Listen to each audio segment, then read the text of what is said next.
So, where were we on Watchmen? We'll get you a copy so you can reread it now, because I think you might have more of a connection with it again. Maybe not. Things change, but... Should we talk a little bit about what they did after Watchmen? They did a DC against Alan Moore, against his protest. They tried to continue the story of Watchmen. And it's called... well, first they did before Watchmen. Now it's on Doomsday Clock. Yeah, Doomsday Clock. And it's tying it in with the DC world. Mr. Manhattan, Dr. Manhattan had a bunch to do with what happened with the New 52 and all the last few things. Every crisis that they've had. Yeah. Apparently he's had a finger in.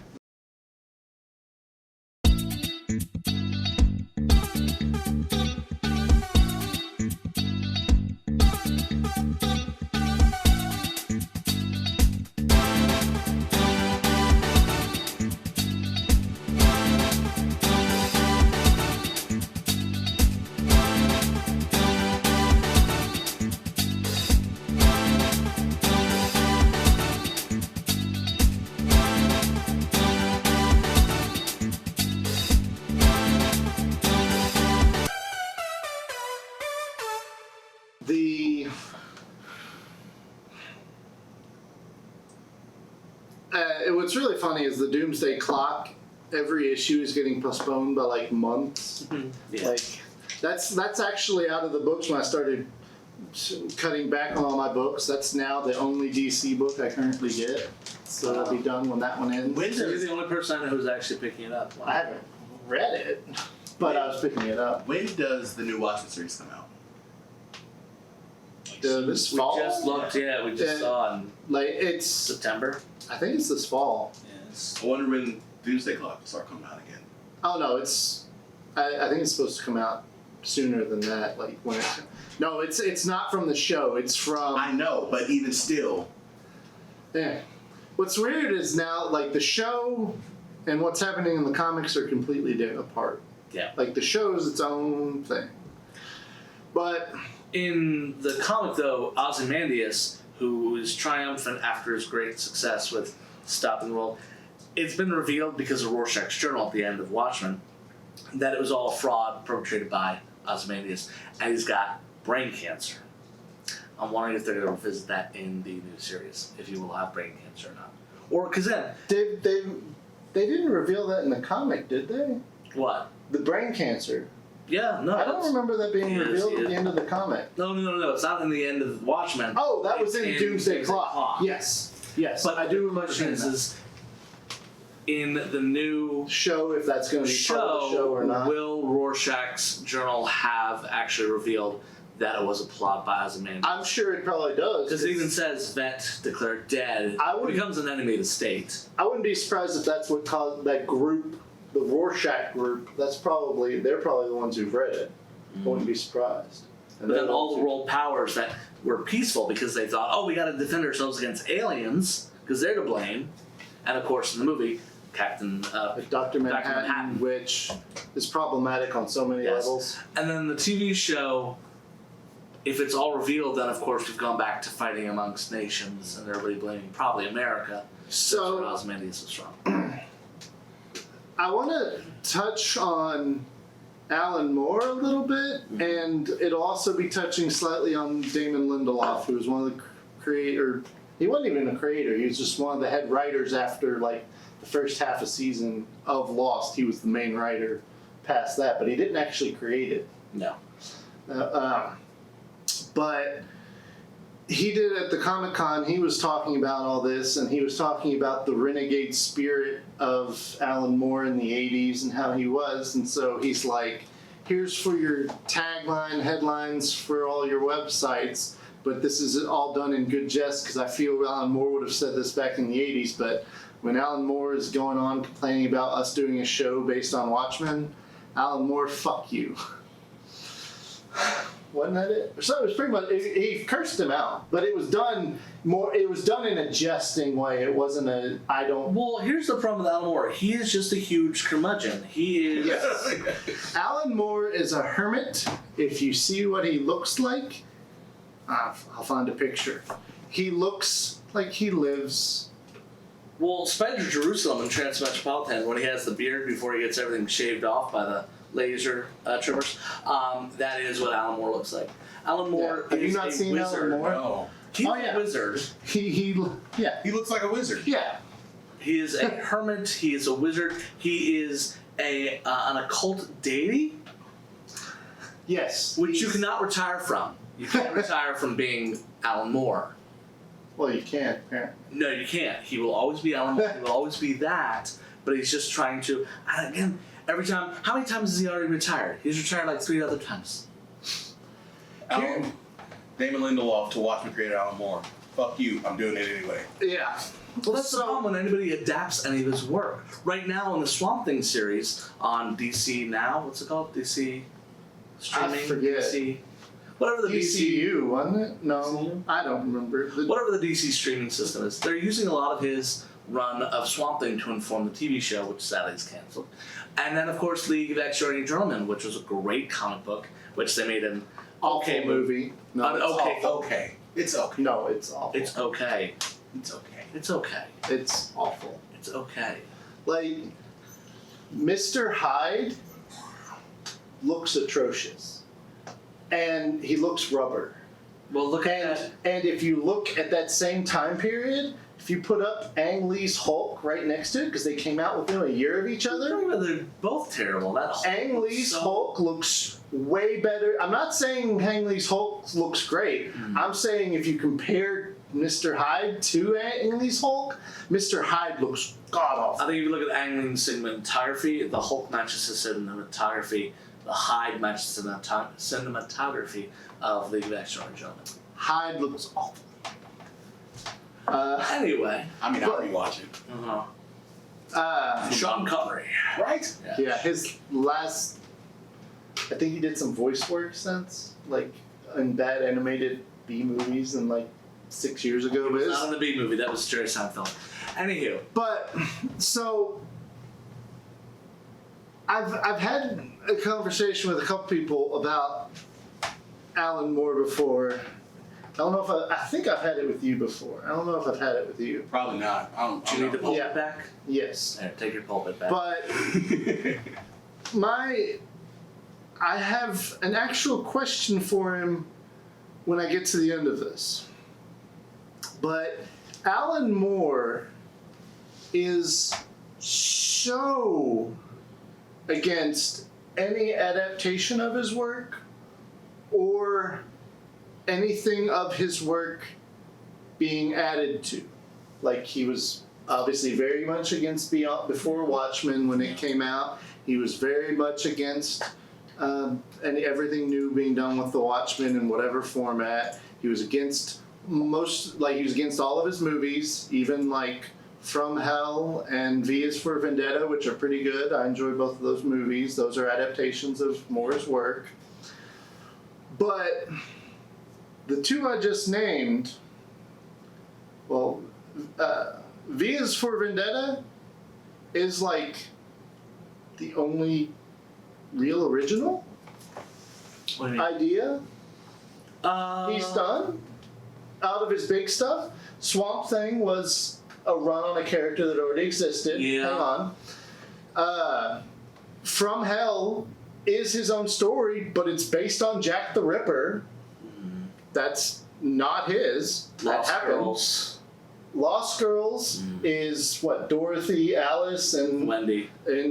all old 1800 stories. And the League. League of Extraordinary Gentlemen is, all the old tales, Quartermain, Sherlock, Dracula, that's all taking characters that other people created and going on with it. The original we were talking about earlier in this episode, Watchmen was initially supposed to be using other characters. They couldn't get the rights to it, so the only reason it's not using already made characters was because they still wanted to tell their story and they made up new characters.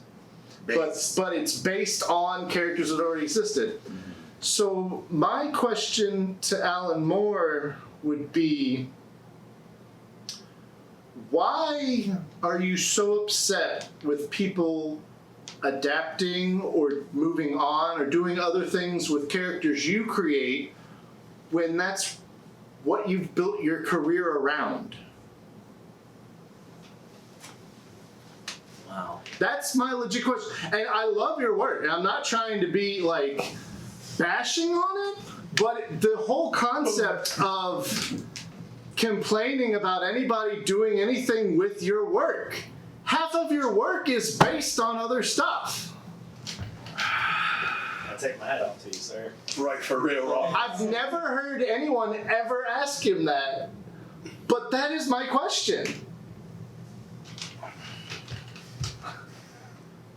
We're all stunned to silence a little bit. Right? I think he deserves a round of applause. No, hold on. Now I'll point out again, not Mr. Miracle, Captain. Yeah, his version of Captain Marvel. It was his version of Captain Marvel? No, he created a god. He created a god superhero that would have outpaced Miracle Man. Miracle Man, thank you. Miracle Man and the Miracle Family. It was basically almost like Shazam.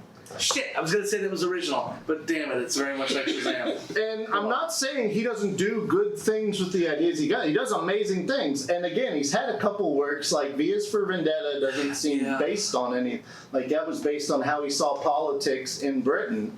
And it's very Big Brother, though. Right. It's very 1984, but with a hero that he creates. yes. But the majority, like, again, everyone has ideas in art, but the best work he's known for? I think he just destroyed your V for Vendetta one too, because it's kind of like he was like smoking a blunt. It's like, what if we did 1984, but with a superhero? Yeah. But here's the thing is I feel that, and I'm going to answer for you, Mr. Moore, if you don't mind. He did all the work to create these visions of other people's visions. No, shit. See, now I'm agreeing with you. It doesn't work. There's somebody else He's who's right, vision of his vision. As somebody Vision. I've enjoyed Alan Moore's work without knowing it's Alan Moore's work. League of Extraordinary Gentlemen, V is for Vendetta. I love those. You know, like I said, V for Vendetta is. But you're really talking about the movies, aren't you? Yes. He is not a fan of any of that. And I think the problem is Alan Moore, and again, I don't know his work. I don't know the guy that well at all. Know who he is, that's it. No, he's a writer. I think when he writes, he doesn't write to entertain, he writes to define. Like, this is the definitive take on this character. It's not to be touched. Take it as it is and leave it. I think he puts, and I mean, you're a writer. I dabble. I'm sure you have. When you create something, whether it's based on another character or whatever, you view your take as the shit. So when somebody comes along like, hey, I can make this better, you're like, the fuck you can't, get out my house. Well, I view my take as the definitive take. And the way I've always had this discussion with anybody, especially on adaptations, is if the adaptation sucks, the original's still there. It's not affected by the adaptation. And especially for some of these works, like Watchmen, V is for Vendetta, they were big in the graphic arts community. They were known. The revolution. But because of the movies, they're more known to everyone. Maybe not everyone has picked up the book since, but a lot of them have. That was one of the things I know he's kind of butthurt over was if Watchmen ever went out of print, the rights were going to revert to him and the artist. But because of the popularity of it, and now that with everything they're doing, it's never going out of print. So, but he's never getting... And I think there's the difference right there. You just said it.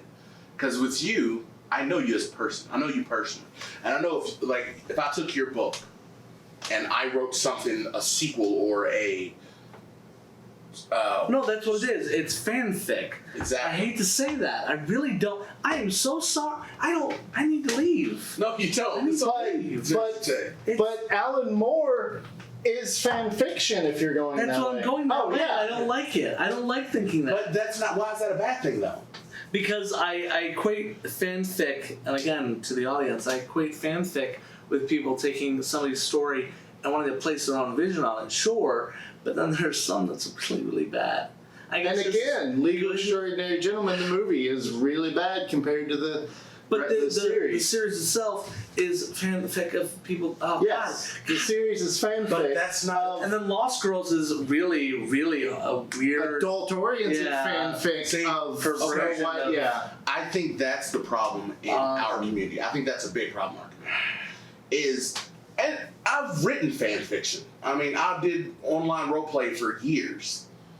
And I went through a million different stories. And I did some terrible stuff. We To need characters. to write our X-Men treatment. We do. But isn't that the point? Like, isn't it... Don't you want to be so enraptured with a character that you want to do your own thing with it? I'll give you the perfect example, okay? You ready? In 2000, or after, when me, Casey, Will, you, Steve-O all created the X-Cons on our online thing. We created Casey a custom character. The daughter of Maverick and Dazzler, Lady Maverick. Right? Mm-hmm. Her name was Christina Nord. Okay. Why did Marvel, a few years later, come out with a character that was the daughter of Maverick named Christine North? I remember my second editor's day at SCAD. After the editor's panel, I was waiting to speak with Axel no. Alonso, Oh no. and he was at the time he was the Spider-Man editor. Now eventually he became X-Men editor, and then he became editor-in-chief for years, and then he left a year and a half, 2 years ago. But I was wanting to speak to him. I was a little more serious in sophomore year and wanted to talk to him about technical, how do you what are good things to work on, what are good things to how to submit. Well, there was this freshman who came popping up while I was talking to him, and he was doing the whole fanboy thing of wouldn't it be coolisms. And so he was like, wouldn't it be cool if Cable got the Phoenix Force? Cut to 6 to 8 years later, Axel is editor of the X-Men, Phoenix Force 5, a bunch of the other X-Men characters, not Phoenix, but Cyclops, Colossus, and a couple others, all got the Phoenix Force.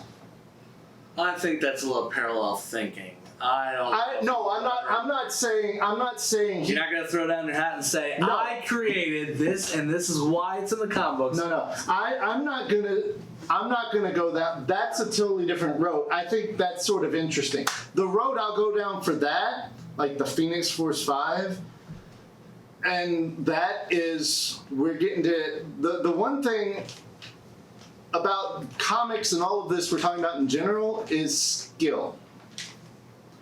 And Alan Moore writes fan fiction Better than anyone. but he writes it very well and has done enough to make it his own. And he is Whereas- a fan. What? He is a fan. He's a fan of those Well, books. the biggest issue I have is with some of the other stuff like the Phoenix Force 5 is you're getting too many fans writing the books and not writers writing the books. Oh. Because, wouldn't it be cool if we just gave everyone the Phoenix Force? Oh, wouldn't it be cool if Green Goblin got the Carnage symbiote? Oh, wouldn't it be cool? There's a whole bunch of wouldn't it be coolisms there's a lot more, there's not as many, I feel, in mainstream comics, competent writers writing at least long stretches, and there's a lot more fan fiction writers writing that, and they grew up with people writing fan fiction and writing it well. I mean, Alan Moore did. Again, that goes back to what I was saying, is why is that a problem? Like, I get what you're saying. Like, we've talked That's the thing. I don't have an issue with, I have a little issue with the fanboys writing where there's just, things don't seem to happen, just to do that. But the whole concept of Alan Moore adapting and doing these characters to his whim, I don't have a problem with because it. he does it fantastic. Yes, I don't have a problem with it. My issue is that he has a- why does he get pissed at others doing the exact same thing he's made his career off of? That's what I have a question. And that goes back to what you just said of fanboys writing fan fiction. Oh, he just feels everybody. He feels like he's the best. He feels like what he wrote can't be trumped. And so when he sees, oh, we're going to make a movie of it, man, you can't make a movie out of what I wrote. It's too good. There's the subtle nuances. Yeah, name of one these that's been characters. successful too. That's another thing. I mean, V's for Vendetta was successful. Yeah. From Hell was successful. But it wasn't a straight adaptation, and I think that's also a thing. A lot of his stuff goes Watchmen into was semi-successful. Not as much as they wanted. Yeah. It made money, but it didn't make a but lot. movies like that, they 'Cause it was become their way own too thing. I think expensive. From Hell it felt so much like its own thing. I mean, it's supposed the same thing that he does, and you can see the annotations of the research that he does for these pieces. There's actually a great breakdown. There's a book about this thick where it defines every panel in League of Extraordinary Gentlemen and tells you who each person is on the page and what book they're from that he has in his library. Jeez. And it's basically all these characters like Fagin and Oliver Twist and all these things that appear in one panel. Yeah, he went, like, I'm not saying he went nuts with it. But Like I'm he saying, did, but if you also look at his breakdown for scripts, you should see the way he describes.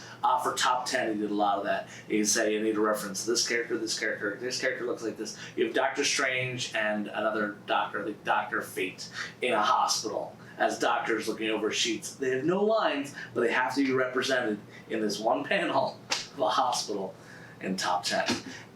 And see, that right there, just what you said, is why Alan Moore can get pissed about people adapting his stuff, because who's for real putting in that kind of research?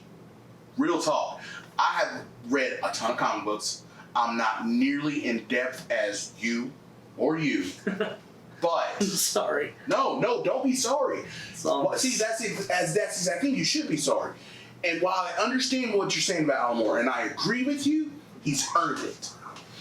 He has earned the right to say, you're not going to do it justice. Oh, you think so? Here's my research I did for it. Where's your research you did? Oh, you just read the graphic novel. And then tried to adapt this research into a script. So, you have your book of research, and they're going to adapt your work that you're very proud of. Why don't you let them use your book of research? Because I did the research, I don't want to. yeah. That's it. He's an old man throwing a bitch fit. That's it. He did the work. He did the work. It's like when you have the team went back in school when you had a group project and one guy did all the paperwork and then you were just like, yeah, I presented well, but this guy did all the work. And he didn't present it that well, and the person's pissed because they're not good at public speaking, and you just happen to be better at public speaking, but you don't really present their idea. Like, I see what you're saying, and I agree with you. Like, oh man, you shouldn't get mad that people love your work so much that they want to make it a movie. But with that being said, I see the work you put into it, so I understand why you're mad. But I don't think you should be. I think instead of being mad, be like, look, if you're going to do this, let me help. Yeah. But he's not that kind of dude. No, it's a hermit. No, He's a curmudgeon. He's a curmudgeon. That's right, And a hermit. You're a And a hermit and a curmudgeon. You have to leave your house, Mr. Moore. No. Is he on Twitter? I really want you to. No, tag he's him. not on Twitter. I know. Alan Moore I would know. want me. But do not at him. Do not at him. If you know him, do not at him. Do not tell him that we exist. I don't want to curse place to Hold on. play. Look, don't tell him Jersey J was here, but Big Mel don't care. Yeah, I will fight you, Alan Moore. Like, I totally want to hear Alan Moore say what these two said. So if anyone can get this to Alan Moore, you get it to Alan Moore. I'm Jersey behind J. my pulpit today. Not Jersey J, because Jersey J loves Alan Moore. Yeah, I We'll don't respect that. He don't want no beef. Yeah, don't put bad voodoo on him. So, but I want all the smoke. I'll take it. Okay? Me and Jimmy, we want the black and miles. Okay? We want it all. I'll fight. I'll do. You know what? I'll do you one better. I'll do you in a write-off. Let's do it. Don't laugh at me. Come on. We'll do it your way. We'll leave the streets out of it. I ain't scared of Alan Moore. He's a skinny guy. They fight till they're burger. I'm Team Nerdburger. Hashtag Team Nerdburger. That's right. I love me some burgers. Let me tell you what you do. It's what you do when you make a burger. Okay? Put a fried egg on top of it, no matter what it is. Oh, guys, okay. Absolutely. I don't care if we have 3 minutes. That's enough time to tell my burger recipe. Okay? You take a burger, make a patty. You make the patty the size of a dinner plate, and then you push it in to where it's the size of a saucer. Okay? You listen? Then you let it sit for an hour. Don't touch it, don't do nothing. Just let it sit. Room temperature. Okay? Then you take a pat of butter. You know what a pat of butter is? I'm about to learn. Okay, a pat of butter is when you cut the butter and it makes that little pad. Pat of butter. And you put that on there. You all the way around it. Okay? And you drop it, pat of butter on the bottom on a hot frying pan. Salt, pepper. If you want any other weird seasonings, that's fine. Then you take another pat of butter on that side and you flip it, salt and pepper. Okay? I don't know about y'all, but like I'm old school black, so we don't do medium rare on burgers. We do well done. Cannot beat my burger. Okay. Makes me sick. But that pat of butter makes it super juicy. Okay? Then you take that, you take a little bit of garlic, not a lot, because garlic aioli is very, very overpowering. Just a little bit of garlic aioli, mayo on top of that, burger, thick piece of cheese, put that, fried egg. Do you like your yellow runny? See, I don't. Not on the burger. On the burger, it has to be just to where it's just gel. It's not good unless it's messy. Oh no, you got a fry. You got to fry. Yeah, you gotta fry it to where it's a gel. It's not runny, but it's not solid. Like it's still kind of clear. Mop that juice up. With And that then burger. on top of the fried egg, another piece of cheese, thinner than the last one. Then your lettuce, tomato, red onion, then mayo. Not more garlic aioli, it's overpowering. That's perfect burger. You forgot bacon. You can't put bacon on it. I'm gonna cut you. Now, Put bacon on it. if you want to make it a bacon cheeseburger, I don't know if you should do the egg. Just get out. No, I don't think you should do the egg. If you're gonna do a bacon cheeseburger, don't do the egg. Let that bacon stand I on. worked at a restaurant with bacon, egg, and cheese on a burger. It was amazing. Called Baker Street Burger. Wonderful. Baker's? Lettuce. Baker's If I was Street gonna burger. bacon, I want it like a BLT. Absolutely, you gotta have lettuce with bacon. Counteract each other. That's soft. Not iceberg lettuce. You gotta have, what's the other one? Romaine. Yeah. Man, now I want a burger. Team Nerdburger. See, now can we go get food? I'm hungry too now. Yeah. I think that's the. How much time we got left? I think that's the episode. I think we're gonna dedicate this episode to Alan Moore and the Watchmen. I got some research to do. I got to reread Watchmen. I don't really care for the movie. I really don't. Honestly, if I want to see Dick that much, I watch porn. So that's gonna be our episode. We rambled and we got into a bit of randomness, but we really stuck on Alan Moore and the Watchmen and his body of work. I learned a lot actually. Jersey J, man, you were knowledgeable. I had to add you. Ooh, I got questions. I know who I go to now. He keeps me up more on things than I do. That's awesome because we need somebody like that. So But he doesn't live around here. that's cool. We have social media. Are you on social media? Somewhat. That works. And you have a phone? That's what he's on somewhat right now. I'm terrible. But yeah, so We'll get better, hopefully. we learned a lot. I'm going to reread Watchmen. I did watch the trailer during one of our intermissions, and it looks fucking fantastic. So I'm going to watch it. We apparently got to watch Batman Hush. That's going to be our rapid for next week. And we have to decide actually on our fan casting for next week. You want me to put you on blast, or because I have an idea? I don't know if you're gonna like it. Let's hear the idea, and if I don't like it, Well, figure since it we're out. watching Batman Hush, why don't we finish casting the new Batman? Well, Who's supposed to be in it? Robert Pattinson as Batman is all we got so far. and Kristen Stewart is Catwoman. Ruby I Rose. can't get behind that. He froze.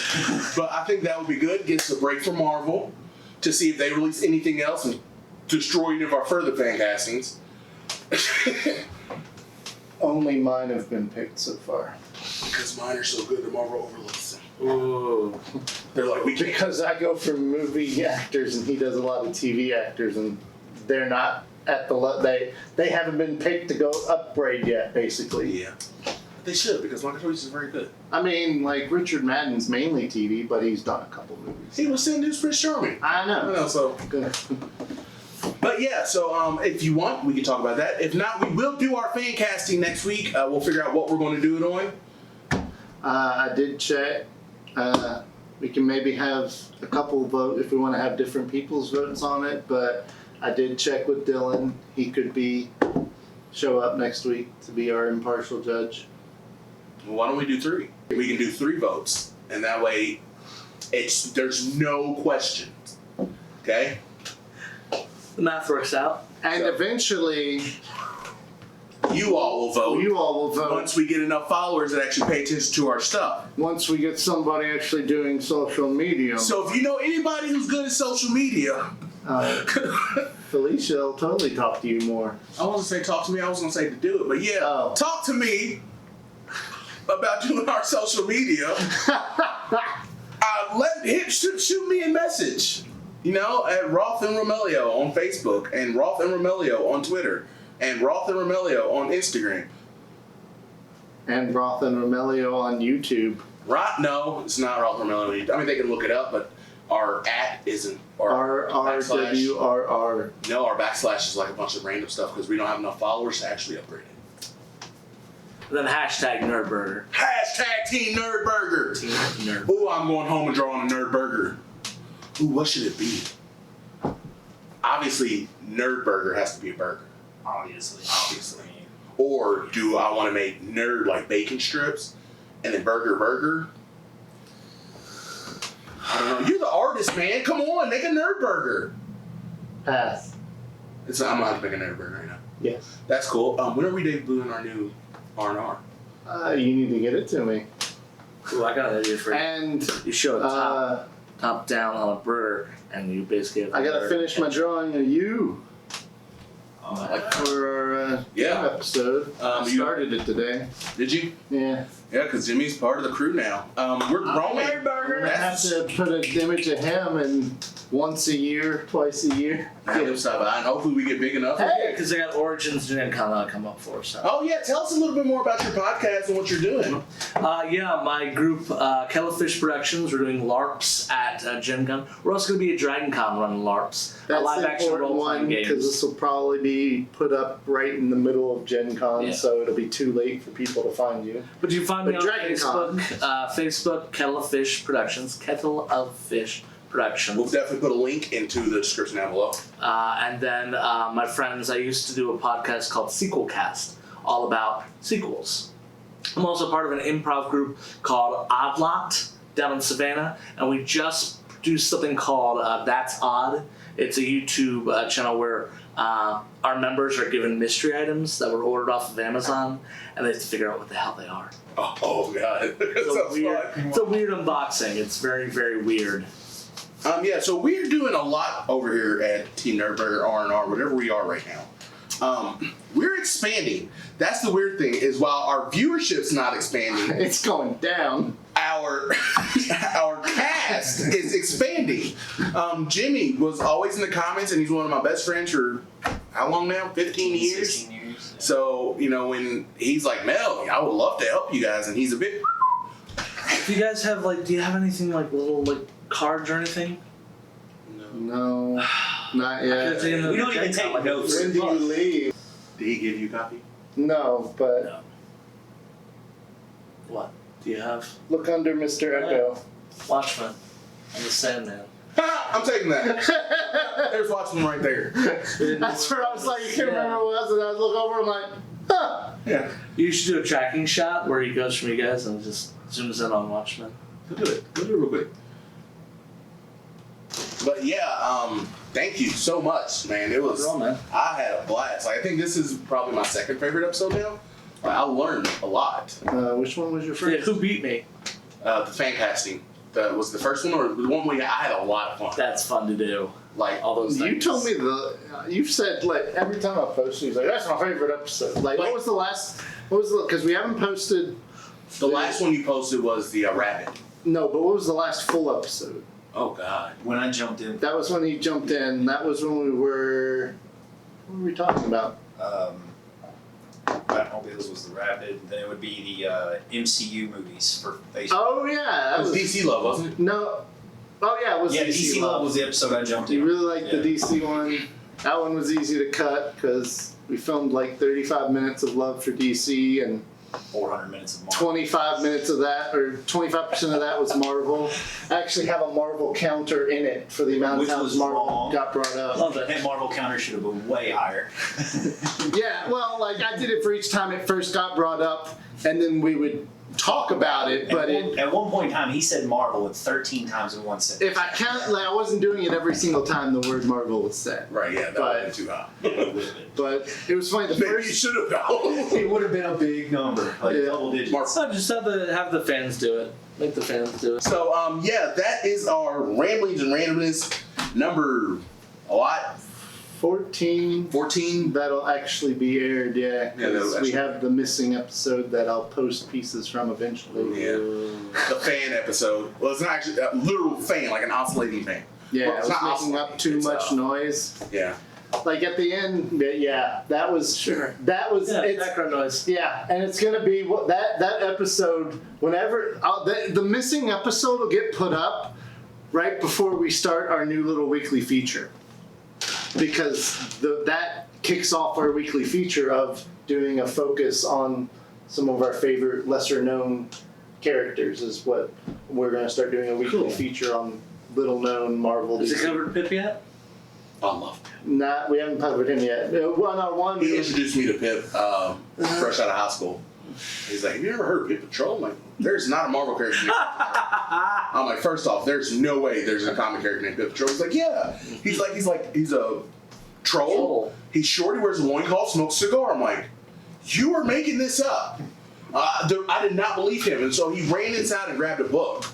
And then come outside and said, see, look. And I'm like, it's a troll. Wearing a loincloth, smoking a cigar. What are his powers? He can teleport anywhere, but get the fuck away from me. And, Thank you, Jim Starlin. yeah, and then like I love Pip Patrol. He's amazing. But yeah, so he So when he became protector of an infinity gem, Cover this in another episode. Yes, I want to get some of the. yes, and we gotta give Jersey J some need. Thanks again for joining. It was awesome episode. Oh, nerds are so awkward. Gotta love it. This has been our rapid no hugs. hey, bud. Group hug. I want a hug. Group hug. This is Ramblings and hold on, do your outro. Join us next week for a little more R&R with R&R. He's Roth, He's Romelio. and we'll see y'all next week. Bye. Oh, Jimmy, Yo. say bye. Bye. Jersey J. Jersey J. That's perfect. I like that ending. No, I already introduced. I did all that. That's perfect. Okay, That's great. We did. We should always end like that. we did.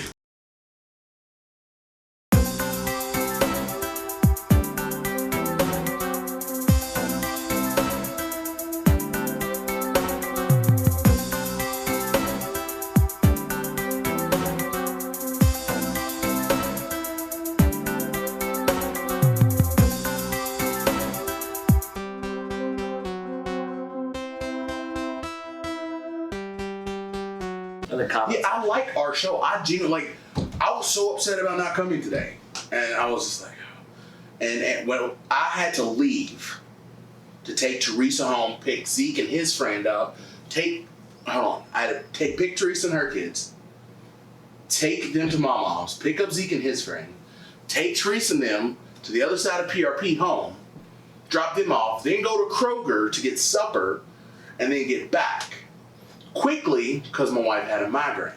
So the baby was asleep. Asuna was sitting in the living room watching Dragon Tales.